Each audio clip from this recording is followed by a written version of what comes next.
theyeshiva.net.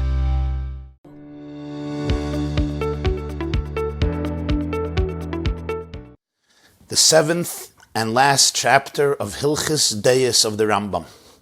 This chapter is dedicated to gossip, Loshon Hara, taking revenge, and harboring grudges. Let's get right into it. Perik Shvi Halacha Aleph. Hamiragel bechaveroi. Somebody who collects information about a friend, about a colleague. Oiver beloisese violates a Torah prohibition. Shenemar. The pasuk says in Parshas Kedoshim, Loiselech Rachel ba'amecha. You should not walk around spreading gossip among your nation. Va'afal pishein loiken alav, even though one does not receive lashes for this prohibition because it does not involve concrete physical action, it's only words. Nonetheless, don't take it lightly. Avoin gadol. This is a gigantic and enormous sin. V'goyrem la'arig nefashis rabis miYisrael. It can cause the murder of many souls among Jews. And that's why in the same pasuk the Torah says, do not stand and see the blood of your friend. The two things are connected. By walking around and spreading gossip among our people, we actually can cause the bloodshed of our fellow Jews. Really? How could you say such a thing? What does gossip have to do with violence? Says the Rambam. Go and learn from what happened in the story of Doeg the Edomite. This is a story that occurs in Shmuel Aleph, Perik Chaf Aleph. Basically, David was a son-in-law of Shaul. Shaul was the king, but he had very ill feelings to David and wanted to kill him. David was a fugitive, and he came to the city of Noiv, and the kohen there was a man named Achimelech, and Achimelech greeted David warmly, and he gave him food, bread, he gave him even the sword of Goliath, and David went on his way. Shaul heard from Doeg HaDoimi, Doeg, who was one of his servants and advisors, tells Shaul what Achimelech did for David. Achimelech is summoned to the king, and Shaul said, "What'd you do?" And Achimelech tells him the whole story, and he's actually boasting about it. He's so proud of it. He's saying, who is as loyal to the king as his son-in-law David? And therefore I wanted to help him. I felt that it was a privilege and a mitzvah to help him. And tragically, Shaul not only murders Achimelech, but he has all of the Kohanim, 85 Kohanim murdered, and the city of Noiv destroyed. All because of this gossip of Doeg HaDoimi. So the Rambam says, when we come to somebody and we start telling him stories about what somebody else did, that's going to make him feel that this person was out to harm him and out to destroy him, you never know how much destructiveness you can bring to the world. Ezo Rachel, what does this mean? Halacha beis. What does gossip mean? Zesho Toyin Dvarim, somebody who collects words, he collects items, like a peddler. The word Roichel is actually a peddler. What's a peddler? A peddler is somebody, I find an item here and I bring it to you.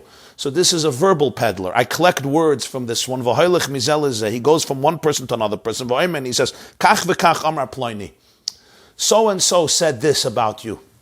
Or so-and-so, I heard that he said about you or he did to you. Either I tell you what I heard from this person, he said this and this about you, or I heard about him that he said this about you, or that he did this to you.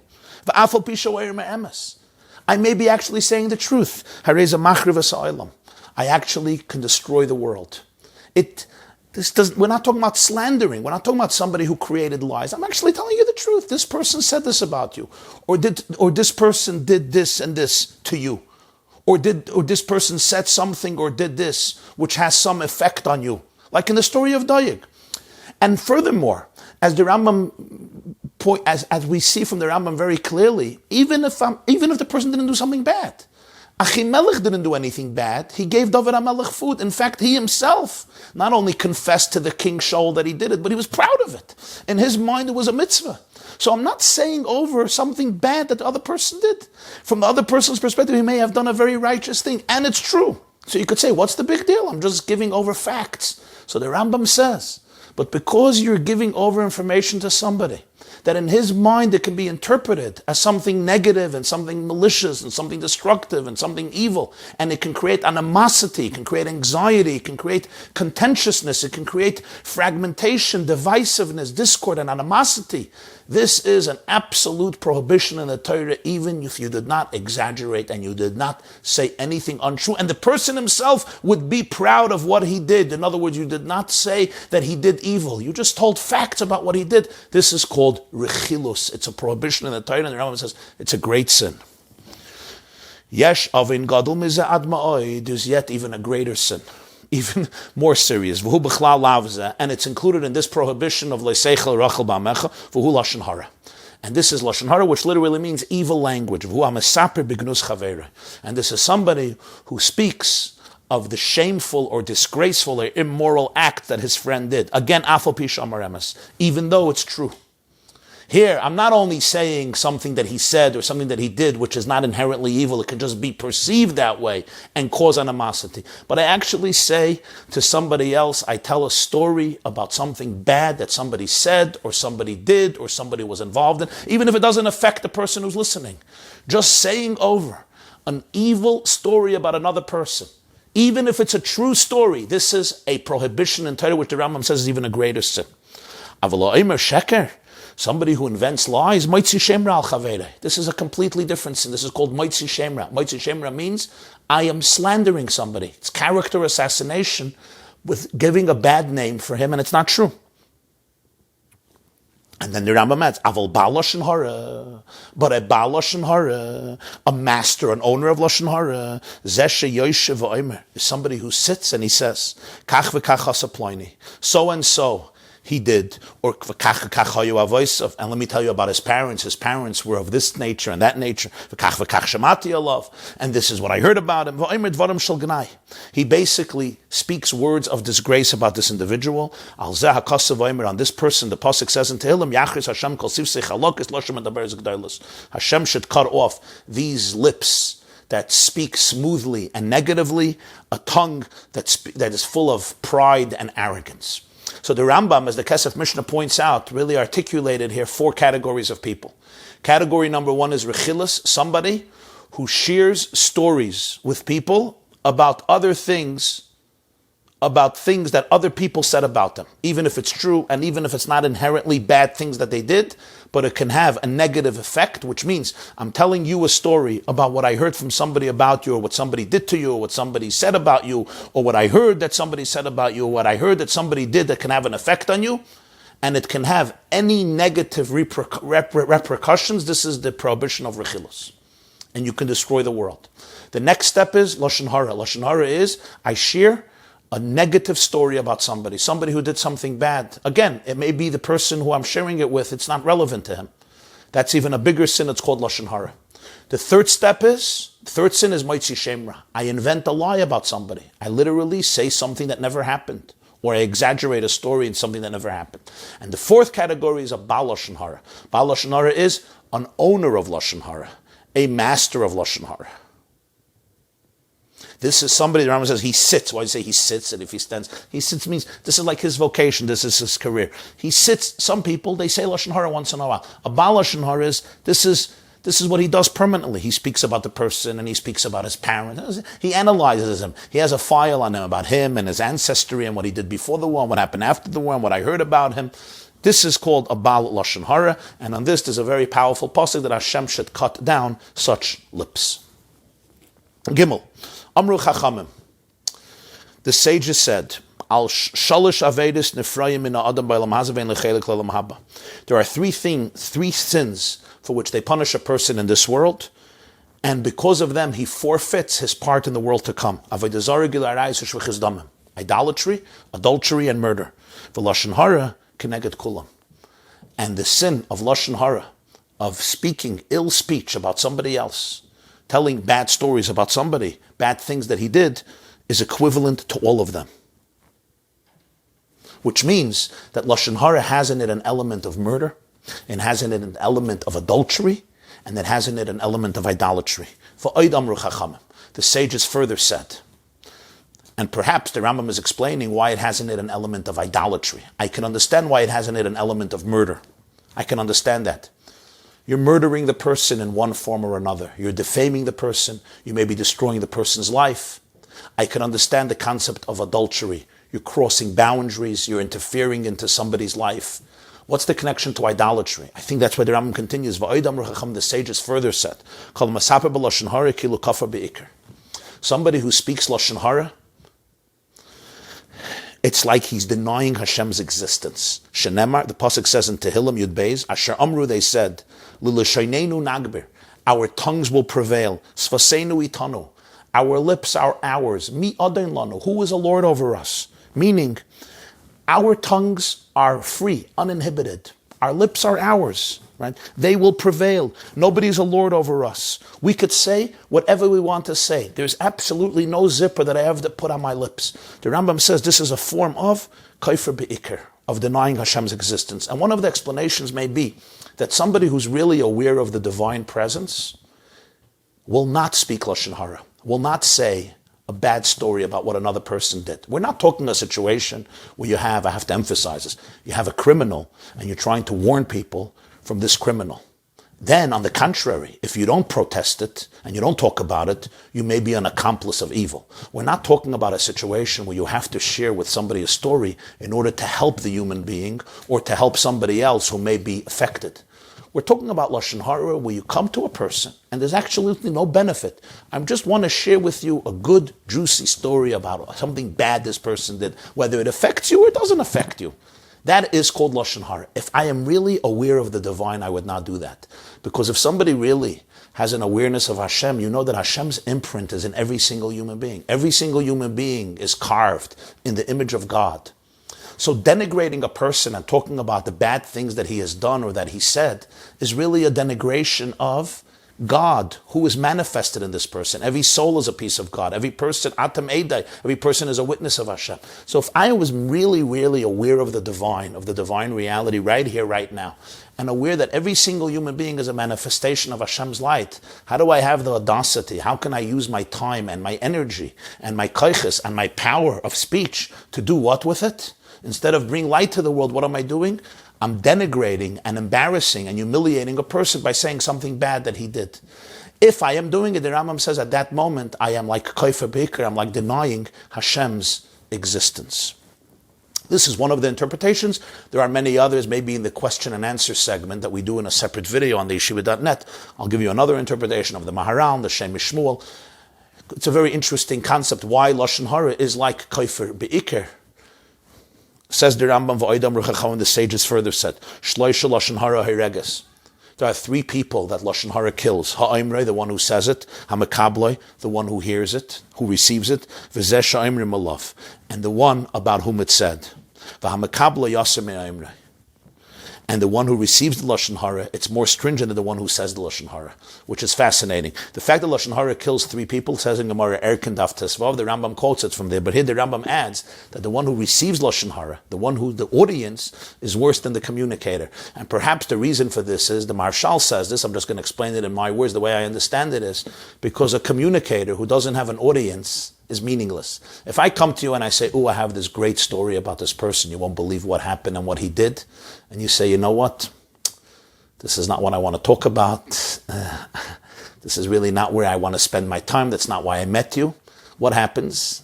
You put a needle in the balloon, right? You puncture the balloon, and all the energy and all the juice is completely depleted. What gives a communicator his power is that there's somebody who absorbs it, there's somebody who receives it. There's no mashpia without a makabel.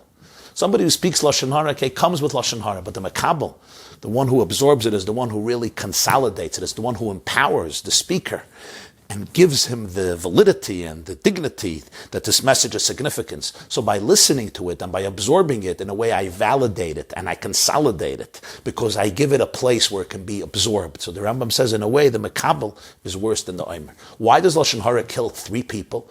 It kills the one who says the Lashon Hara. It kills the one who listens to the Lashon Hara. And the Rambam says it also affects the one about whom is said. And the Lubavitcher Rebbe once shared a very powerful idea based on the teachings of the Baal Shem Tov. And that is that words have the power to bring out things from a state of potentiality to a state of actualization. When I say Loshon Hara about somebody, or I listen to Loshon Hara about somebody, what happens is that person may have a negative challenge inside of them, and that's why they said what they said or they did what they did. The fact that I now talk about it actually brings it out more in the open. It may have been dormant, it may be repressed, it may be hidden somewhere, but by talking about it, I accentuate it and I reveal it. And therefore it affects the person about whom I say the Loshon Hara. That's why Chazal say, La'olam al yiftach adam piv l'satan. Talking about something, bringing it out verbally and articulating it with words, gives it a concrete manifestation in the world. Our words have very real power. Our words have significant power, even if the person is not here. And merubah midat, the same is true in the positive. When I speak positively about somebody, there may be a trait in him or a quality in him that is dormant, that is latent, that he himself is unaware of. But by me talking about it, I concretize it, I give it expression, I give it external expression in the real word, and that actually helps this person consciously or subconsciously see it in themselves. Just one of the explanations why the Mishneh says in Pirkei Avos, Rabbi Yochanan ben Zakkai, hayamoyne shvachim. He would praise, he would count the praises of 5 of his students.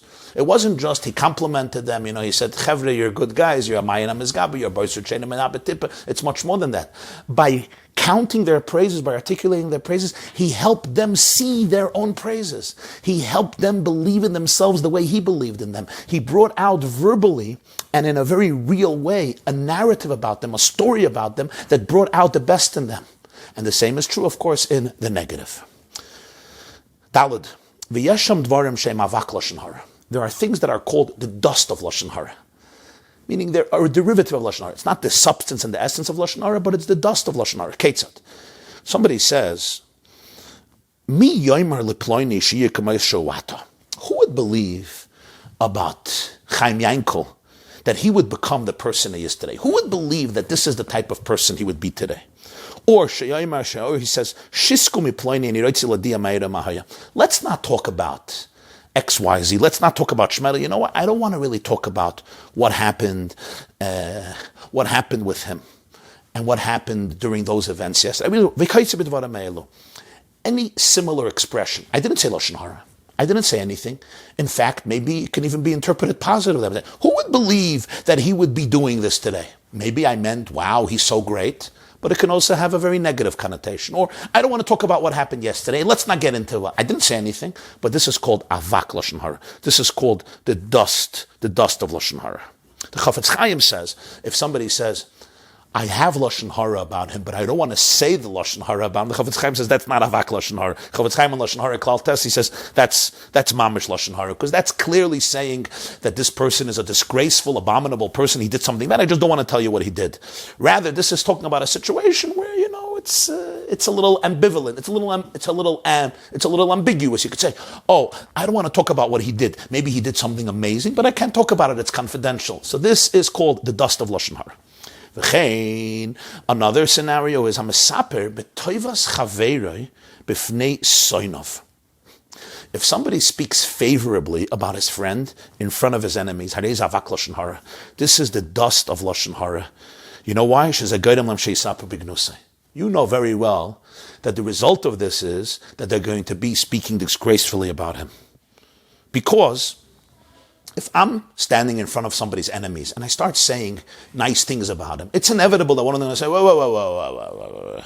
Let's put it in context. Let's remember what he did last week, last year, last month, remember what he did to this. Let's remember this. And 1 second, you think he did it without ulterior motives. He's gaining this and he's gaining that. In other words, you're not saying Loshon Hara, you're actually saying something very positive about another Jew. That's wonderful, it's Avos Yisrael. No, it's the dust of Loshon Hara. Because by saying it right here in front of these people, what's going to be the result? The result is going to be, we're going to start defaming him. On this theme, Shloimeh said in Mishneh chapter 27, sometimes you could be blessing and welcoming your friend in a loud voice every single morning, but essentially your blessing is considered a curse. Because by speaking about his good, you're inevitably creating the path for him to be denigrated and disgraced and humiliated.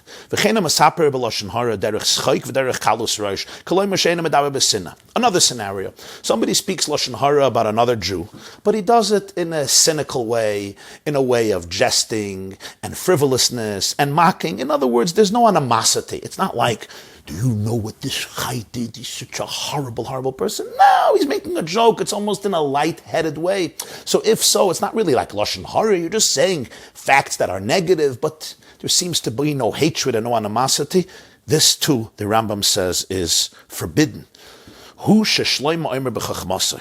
This is what Shloima says in his wisdom. Mishneh, chapter 26. It's like a person who's cynically mocking his friend, and he's shooting at him. He's shooting firebrands, arrows, death. But he says, oh, I'm just making a joke. It's interesting that here the Rambam says, Shloima omer b'chachmasai. A few lines ago, he also quoted Shloima, also Mishneh, the next chapter, Perek Chav Zayin, but he said Shloima. Here it's Shloima b'chachmasai. And the reason is because a chacham, ezo chacham arayas hanaylad. A chacham is somebody who sees the future. The fact that you're just making a joke, and you're speaking in jest and frivolousness, but the fact that you're defaming another human being is ultimately like shooting an arrow into his chest. It may not happen right now. Now you're just joking around, but that's what you're doing. That's the results. So Shloima b'chachmasai, ezo chacham arayas hanaylad. It's interesting, in Hilchos the Rambam quotes a lot Shloima HaMelech, for obvious reasons, and nonetheless, sometimes he uses the word chachmasai, and sometimes it's just Shloima. And it's fascinating to distinguish each time what's the reason why he says sometimes b'chachmasai. Similarly, somebody who speaks Lashon Hara in a sly fashion, he makes himself, dumb and naive. It's as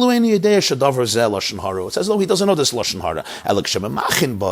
When you protest against it, he says, I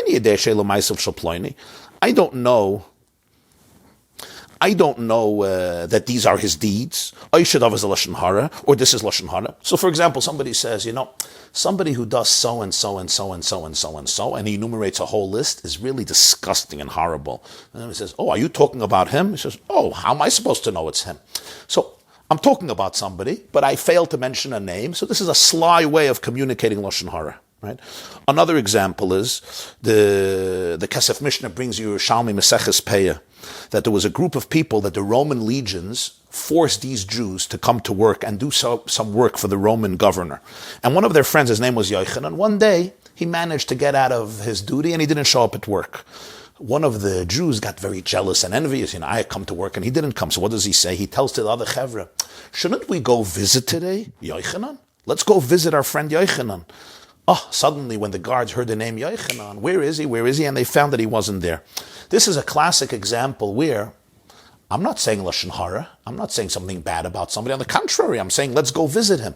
But it's a sly fashion to get his name mentioned. Once his name is mentioned, we can manipulate it and ultimately come to Lashon Hara. So this is a very interesting example. Sometimes people will mention somebody's name, and it's very sly because I'm not trying to say Lashon Hara. I'm actually saying, oh, I didn't get a call from him in a long time. Or where do you think he is? And then right away the conversation spirals to talking negatively about him and sharing negative tidbits, sound bites, vignettes, or stories about him. This is sly Lashon Hara. Says the Rambam Alacheh, no difference if you tell Lashon Hara in the presence of the person you're talking about or not in his presence. The Rambam holds that Lashon Hara is not only if the person is not there, even if he's present. So you could say, it's not Lashon Hara, he's right here, I'm confronting him, it's also Lashon Hara. You know why? If you really want to help him, we learned in Perek Vav, you speak to him privately, confidentially, face to face in a nice way, and you reprimand him for what he did. Why is it somebody else's business about what he did? This is Lashon Hara, no matter he's here, no matter he's not here. In nishmu ishme piyish lahazak chavere begufei b'mamayna va'afilu lahatzer lo yalafchide hadei Lashon Hara. The Rambam now says a new halacha. Let's say I tell over a story, or I tell over some words that are not Lashon Hara. I'm not speaking bad about the person. And I'm not telling the person something that he said about you, which is rechilus, that can create problems. I'm just telling something about a story. I'm telling a story about somebody, something he said, let's say. But the cause is that if this story travels from person to person to person, ultimately, the original person could be harmed, either with his body, he can be hurt, or financial loss, he may incur financial loss, or it may cause somebody to distress him, or it may bring him terror, panic, dread. It may bring fear to his life. This is Loshon Hara. The classic example for this is the Gemara in Masechta Shabbos Daf Lamed Gimel. The Kesef Mishneh points to this Gemara, and that is Reb Shimon ben Yochai was talking to two of his friends, and he spoke about how egotistical and narcissistic the Romans are. All the markets that they built, and all the pathways that they built, and all the bridges they constructed, it was only for their own self-centered purposes. Yehuda ben Gerim overheard Reb Shimon ben Yochai say this, and he shared this with his students. He didn't mean to hurt Reb Shimon ben Yochai. He actually wasn't saying something bad about Reb Shimon ben Yochai. Reb Shimon ben Yochai was denigrating the Romans. Okay, he was right. I don't have to be scared to say it in 2020. So he didn't mean to harm him. He said something true, and he was just telling over a story. However, what happens at the end? The story travels. It reaches the Romans, and Reb Shimon ben Yochai now has to run away and hide out in a cave together with his son Reb Elazar for 13 years, for 12 years, and then another year. And Yehuda ben Gerim is punished. So what do we see from here? We see, this was not classic Loshon Hara, but when you tell a story and you know that ultimately, if this story travels, and you're telling it over, so it's going to travel, and as a result of that, the person is going to suffer financial loss, or may be harmed physically, or may be killed, or may be beaten, or may just be frightened as a result. Somebody's going to frighten him. Or the person may be distressed. You're not allowed to do it. And what happens if these words, this story was said in front of three people? Then it's obvious that the story was known already. If three people already heard this insight or this perspective or this statement, this story is known, and if one of the three goes over and says it over, another time, you cannot say that this is Loshon Hara,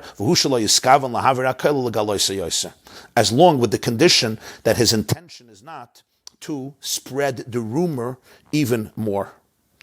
It's just the topic came up, so he communicated it. But if he actually has intention to spread it further, knowing that this is something that's sensitive material, it's potentially sensitive material and can cause him harm, then it's absolutely forbidden. When you see these words of the Rambam, it's important to note what the Rambam is saying here. Some people think that the Rambam is saying that if three people know a bad story about somebody, so then one of them could go and say it over. That's not what the Rambam is saying. That's forbidden according to the Rambam. The Rambam is saying it's a continuation to before. If somebody tells a story about somebody else, and that story is not bad by nature, the person didn't do anything wrong, but you know that it could cause him harm if it continues to travel, so you're never allowed to say over that story. So the Rambam says, if this story was already said in front of three people, it wasn't your choice. It was already said in front of three people. Whether the person himself, like if Reb Shimon ben Yochai would have said it in front of three people, or somebody else said it, but it was said in front of three people. And it could be that the one who said it in front of three people was doing the wrong thing, because it's Loshon Hara. But the bottom line, it was said in front of three people, so it's already publicized. If it's already publicized, so the Rambam says, somebody who says it over is not committing the sin of Loshon Hara, as long as but if his intention is to spread it further, then it is Loshon Hara. Halacha Vav.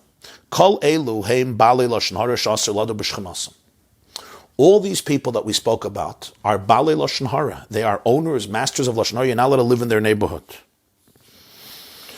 Certainly you're not allowed to sit with them and listen to their words. You're not allowed to. If somebody is behaving this way, you have a Torah obligation to say, I'm sorry, I gotta go. This conversation is not for me. I don't have energy for this. This is not how I live, and you have to get up. And sometimes it's difficult because you want to be social. You want to please. You want to flatter people. But this is the mitzvah. This is v'lo nechtam gzar din al avosenu b'midbar ella al Loshon Hara bilvad. This is how the Rambam completes the halachas of Loshon Hara. The decree on our forefathers to remain in the desert for 40 years and to die in the desert was not sealed only because of the sin of Loshon Hara. What does he mean? Moshe Rabbeinu sends 12 spies to scrutinize and survey Eretz Yisrael. When they come back, they communicate Loshon Hara, gossip and slander, and a lot of evil talk about the land, and the nation accepts it, and because of this, they die in the desert. The Rambam says there may have been other sins, but this is what really sealed it. Now, it's fascinating. What type of Loshon Hara was this? They didn't speak Loshon Hara about people. They spoke about the land. They said it's flowing with milk and honey. However, the cities are fortified and it's filled with giants and mighty empires, and we won't be able to defeat them, and we won't be able to conquer them. And Eretz Acheles Yoshveh, it's a land that consumes its inhabitants. Where's the Loshon Hara here? They're talking about facts about the country, that basically it's impenetrable, we won't be able to conquer it, and even if we get in, we're going to die there. So the Gemara says in Erkin Daf Tesvav, that from here you learn there could be Loshon Hara al eitzim val avonim, on trees and on stones. And if even that is so bad, you can imagine Loshon Hara on people. And perhaps what the Rambam is really intimating to us is what Loshon Hara means. Loshon Hara really means looking at the world and seeing the bad. And if you really believe in God and Hashem's presence, and you know that this world is Hashem's world, you look at the world and you see the good. You look at a tree and you see the good. You look at a wall, you look at a rock and you see the good. You look at a mountain and you see the good. Of course there can be challenges and formidable challenges in the world. But generally, your Weltanschauung, the lenses with which you view the world, are positive lenses. They're not toxic, negative lenses full of negativity. And that's the connection here, because that's back to the Kaifa Be'ikr. When I perceive the reality of Hashem as a real thing, so then I'm looking to accentuate the good in everybody and in everything. I'm looking to bring out the good. A person may have done something bad, and I have to figure out how I can help them repair it. Do I talk to them? Do I talk to a friend who can help? Do I confront them? Do I write them a letter? There's ways of how I can repair it. But I am an ambassador of love to the world. That's who I am. I am an emissary of Hashem to bring out the godliness in a person in the world. Why am I using my energy and my time and my space? And the only thing I can come back with is saying how bad everything is, how evil everything is. This is fascinating approach to life, of course. Halacha Zayin. Hanoikim es chavere, somebody who takes revenge from his friend. Over beloisasa, he violates a prohibition in Torah. Shenemah, the pasuk says in Kedoshim, loisikam, do not take revenge. Even though there's no corporal punishment, there's no lashes, because it's not something that I do in a concrete physical fashion. As the Rambam is going to discuss, it's only about words, so there's no malchus for words. Das rohi ad ma'od. You should know that it's a terrible and devastating character trait. It's a terrible way to live. It's a terrible disposition to cultivate. It's appropriate for a person to forgo, to overlook all matters that are connected to this world. Because by those who have perceptiveness, by those who really understand reality, all these things are vanity and meaningless. They're not worthy for you to take revenge. Don't stoop down to the person who you felt did something wrong to you. Stoop down to their level and allow your energy and your soul and your imagination to now be occupied and busy with taking revenge. What is the Rambam saying? If you're a maven, if you have sensitivity, if you have real awareness, you have to be able to tell yourself, I'm not going to sweat the small stuff. And so many things in this world are small stuff. Don't go there. You're bigger. You're greater, you're divine, you're infinite. Realize who you are, realize what your time is, realize what your energy is. I will not allow myself to be reduced into something so small and petty that now I am busy taking revenge over something that at the end of the day really does not matter. Let's give an example. His friend tells him, can you lend me your hatchet, your axe? He says, no, I will not lend it to you. Tomorrow, the one who asked for the hatchet and was refused, tomorrow, The person who was asked to give the hatchet, he needs a hatchet.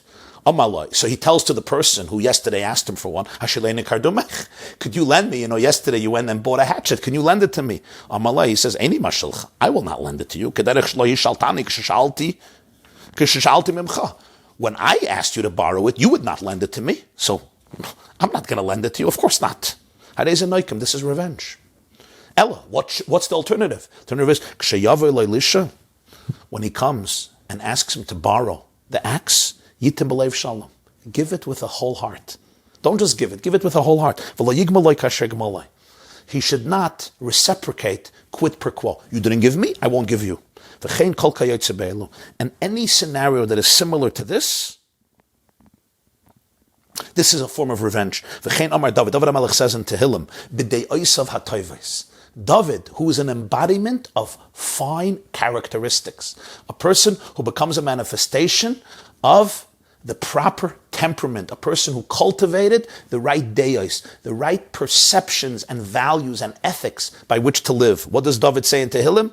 Im gamalti shoel mira v'achalta tzori rekam.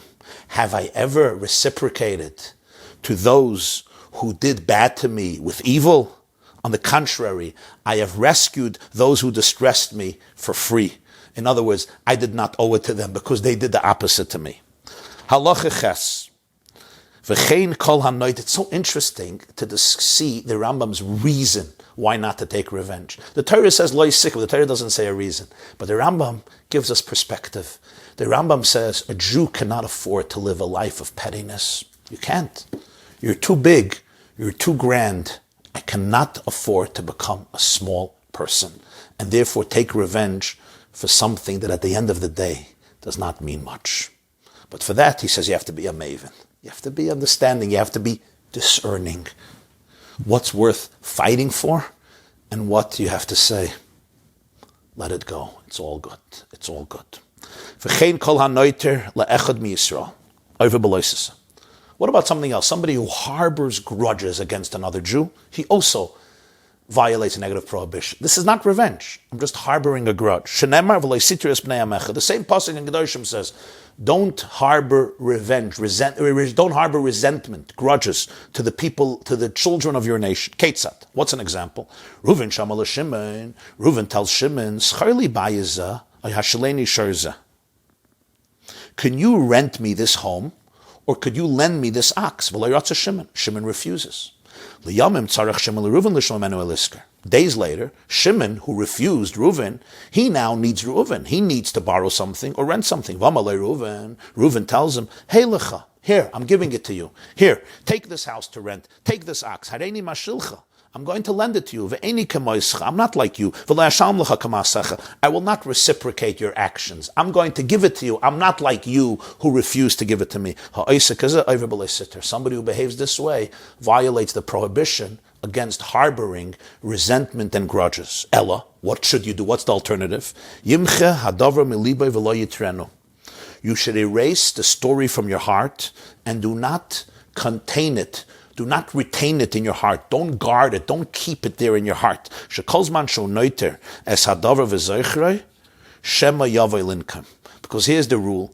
As long as you harbor it in your chest and you remember it, it's fresh in your memory, there is strong concern that you're going to come to take revenge. In other words, even if it's repressed, but if it's there, it's going to come out. At some point, it's going to come out in one way or another way. The toxicity is going to emerge.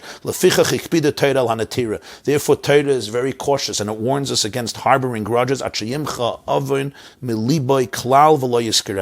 Torah wants we should try to extricate this blemish, this wrongdoing from his heart completely and not remember it.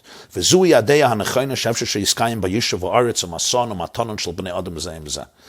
the only way. When people cultivate this type of temperament, this is how the world can be civilized. Our environment could be stable, and people's interactions with each other, their business dealings, their relationships with each other can be established in a relaxed and serene way to create a calm, beautiful, and kind world. Because people are not perfect. And sometimes somebody is going to tell me they don't want to do something for me. Are they right or they're wrong? It could be the other way, one way or another.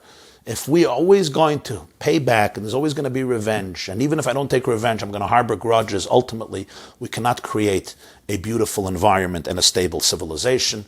This concludes the 7th chapter and Hilchos Deis of the Rambam. From here, the Rambam goes on to Hilchos Talmud Torah. There is a powerful point here. You did not lend me the hatchet. You did not lend me the ox. You did not rent me the house. What were your reasons? Whatever your reasons were. You were right. You were wrong. Maybe you don't trust me. Maybe you're afraid I'm going to ruin it. Maybe you're stingy. Maybe you're selfish. Maybe you're having anxiety. Maybe you're a control freak. Maybe you had terrible experiences with somebody else. Whatever your reasons are, you may be right for not lending it to me. You may be wrong. But you know what? It's none of my business. I don't get involved in revenge, and I don't start harboring grudges. The fact that you didn't lend it to me, maybe you're 100% right. Maybe you're 100% wrong. But it's actually not a sin. You're not mechuyev to lend something to somebody. It's a great mitzvah to help somebody. It's a mitzvah of chesed, a mitzvah of Israel. But you're not obligated. It's not a sin. But by me harboring a grudge against you, that's a sin. By me taking revenge against you, that's a sin. What you did or did not do is your business. Now, when I start internalizing it and it becomes my story, he didn't do it. I can't stand him. I'm not going to be like you. You're a horrible person, but I'm not going to be like you. Here it is. Or I take revenge or harbor a gun. That the Torah is against. Because harboring frustration and resentment is like inhaling poison and hoping that the other person is going to be affected by your poison. Why is it my business? It's none of my business to live your life and have you live in my brain for 24 hours a day rent-free. It's none of my business. You did what you did. Figure it out. It's between you and God. I do not have to get involved. And when you ask me to lend you something, if I could lend it to you, I should lend it to you happily and wholesomely. I may not want to lend it to you because I don't trust you, because I think you're going to destroy it, because I think you're not going to give it back. That's fine. But if it's an act of revenge or an act where I continue to harbor a grudge, that is absolutely forbidden in the Torah. This class is brought to you by theyeshiva.net. Please help us continue the classes. Make even a small contribution at www.theyeshiva.net/donate.